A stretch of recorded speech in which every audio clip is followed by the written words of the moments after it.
Hello students, कैसे हैं आप लोग। हमारा टॉपिक है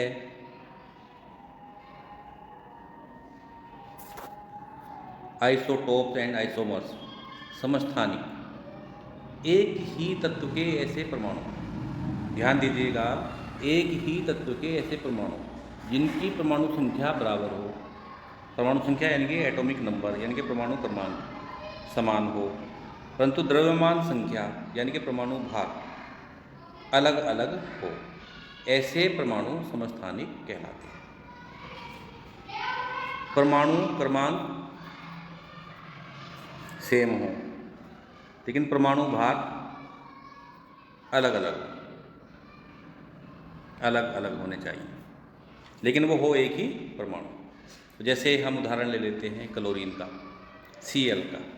इसके दो समस्थानिक होते हैं जिनकी द्रव्यमान संख्या 35 और 37 है।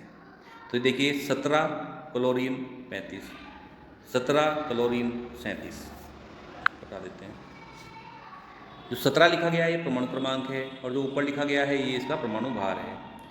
17 परमाणु क्रमांक और 37 परमाणु भार। आप देख लीजिए, परमाणु क्रमांक एटॉमिक नंबर या परमाणु संख्या समान है, 17 और 17 ही है, लेकिन इसका जो परमाणु भार है इसमें 35 है और इसमें 37 है। परमाणु भार द्रव्यमान संख्या भी कहते हैं। तो इस तरह का जो परमाणु होता है वो इसके समस्थानिक कहलाते हैं। समस्थानिक, इससे भी समझिएगा, समस्थानिक मतलब इनका संधि विच्छेद कर दें तो क्या हो जाएगा, सम है यानी कि समान है स्थान से। स्थान कौन सा होता है, जो हम परमाणु क्रमांक देते हैं, जैसे 20 नंबर पे कैल्शियम है ना, 17 नंबर पे क्लोरीन है, 1 नंबर पे हाइड्रोजन है, 2 नंबर पे हीलियम है, 30 नंबर पे जिंक है। तो जो इनके स्थान है, ये परमाणु क्रमांक क्या है, इनका स्थान है। समस्थानिक, सम स्थान, स्थान से समान, यानी कि परमाणु क्रमांक कहो या एटॉमिक नंबर कहो या परमाणु संख्या कहो, एक ही बात है। तो वो स्थान से, इनके परमाणु क्रमांक से समान है और परमाणु भार से अलग अलग है, समस्थानिक कहलाते हैं। आगे हम बढ़ते हैं इसमें। इन समस्थानिक के क्या क्या उपयोग होते हैं, देखिए इनकी यूज क्या है।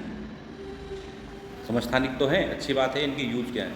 नंबर 1, यूरेनियम समस्थानिक का उपयोग। यदि कोई यूरेनियम तत्व है, उसका समस्थानिक है, परमाणु संयंत्र में, जो परमाणु के संयंत्र हैं, ईंधन के तौर पर किया जाता है। दूसरा, कोबाल्ट CO समस्थानिक, कैंसर के उपचार में इसका यूज किया जाता है। आयोडीन के समस्थानिक, आयोडीन का नहीं, उसके समस्थानिक का उपयोग घेंगा रोग, ये अक्सर गले में एक बड़ा सा गुठली सी बन जाती है, बाहर की ओर रसोली टाइप बन जाती है, उसे घेंगा कहते हैं, उसके उपचार में आयोडीन के समस्थानिक का उपयोग होता है।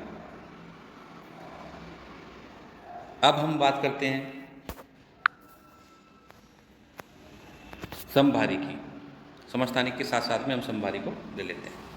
समभारी, जैसे नाम से पता चल रहा है, सम यानी कि समान है, किससे, भारी मतलब भार से। ऐसे परमाणु की जो भार से समान होंगे, जब भार से समान होंगे तो परमाणु क्रमांक यानी कि स्थान से, वो स्थान से क्या होंगे, अलग अलग होंगे, अलग अलग। ये तो नाम से ही पता चल रहा है, इसमें किसी भी कन्फ्यूजन की कोई आवश्यकता नहीं है।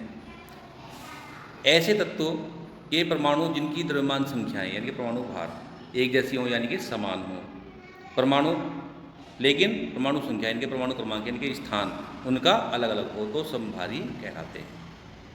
तो ऐसे तत्व के परमाणु क्या कहलाते हैं, समभारी कहलाते हैं। जैसे कैल्शियम है, इसका परमाणु क्रमांक 20 है और Ca, यहाँ पे Ca लिखा है, Ca का ही यहाँ पे 18 दिया है।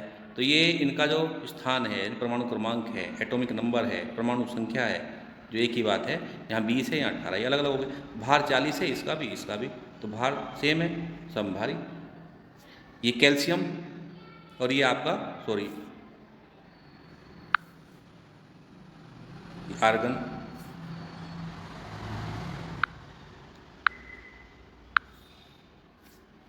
देखिए ये भार समान है कैल्शियम का, और ऐसी आर्गन का परमाणु भार 40।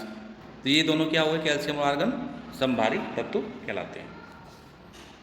ऐसे ही सोडियम का परमाणु क्रमांक 11 और मैग्नीशियम का 12। तो स्थान से तो ये अलग अलग हो गए, और भार से इसका 24 है और इसका भी 24 है। सोडियम का भी 24 है और मैग्नीशियम का भी 24 है।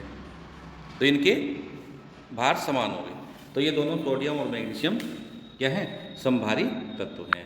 अब हम थोड़ा सा इसको देख लेते हैं।